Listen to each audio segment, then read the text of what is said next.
Bienvenue à tous sur notre chaîne chrétienne où ensemble nous méditons sur les versets de la Bible.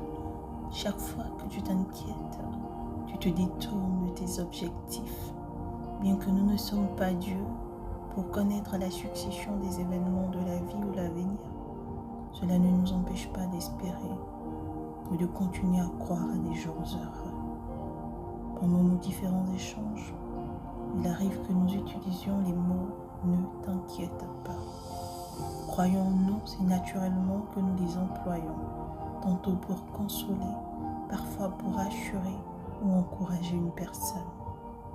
L'inquiétude caractérise à l'état d'une personne en manque de repos physique ou moral, provoqué par soit l'anxiété, la peur, le doute, les tourments. Nous avons pour coutume de banaliser ce sentiment, disant qu'il est juste passager, et donc ce n'est qu'un moment de trouble, ce n'est rien, c'est passager.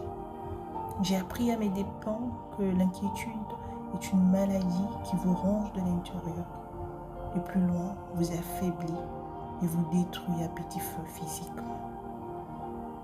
Dans le livre de Matthieu 6, verset 25, Jésus disait à ses disciples « Ne vous inquiétez pas pour votre vie, de ce que vous mangerez, ni pour votre corps, de quoi vous serez vêtus. La vie n'est-elle pas plus que la nourriture, et le corps plus que le vêtement ?» L'enseignement que nous recevons ici est donné pour que nous ne lisions pas contre les lignes de la Sainte Bible, mais que nous en comprenions la portée. Le fait est que lire ou le dire simplement ne sont pas les seules choses à faire. Il faut y croire. C'est à nous de mettre en application ce qui est écrit pour le vivre. Je ne stresse pas, alors je ne stresse vraiment pas. Je refuse les inquiétudes, je ne m'inquiète de rien du tout, car je m'appuie sur la parole de Dieu. Allons dans la Bible, Philippiens 4, versets 6 et 7. Ne vous inquiétez de rien, mais en toute chose, faites connaître vos besoins à Dieu par des prières et des supplications avec des actions de grâce. Et la paix de Dieu, qui surpasse toute intelligence, gardera vos cœurs et vos pensées en Jésus-Christ. Ce verset nous encourage à nous appuyer sur la parole de Dieu, de sorte à ne pas vivre dans la peur. Vivre sans inquiétude est exactement ce que nous enseigne la Bible. L'avenir ne doit pas être une préoccupation première de notre existence, car nous connaissons notre passé.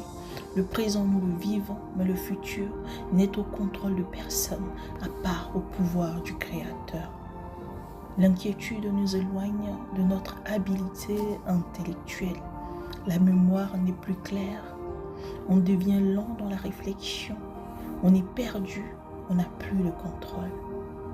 La pression, le stress engendre des pensées suicidaires. Ouvrons la Bible. Matthieu 6, verset 27 dit « Qui de vous, par ses inquiétudes, peut ajouter une coudée à la durée de sa vie ?» Les peurs, les inquiétudes, les tracas, les difficultés peuvent atteindre ceux qui n'ont pas la connaissance de la parole, eux-mêmes les croyants. Le comportement adopté est de ne pas laisser les soucis prendre une place plus grande en nous. Ensuite, confesser « Je ne m'inquiète pas ». Priez, intercédez et faites de bonnes actions. Dieu fournit le nécessaire au moment opportun.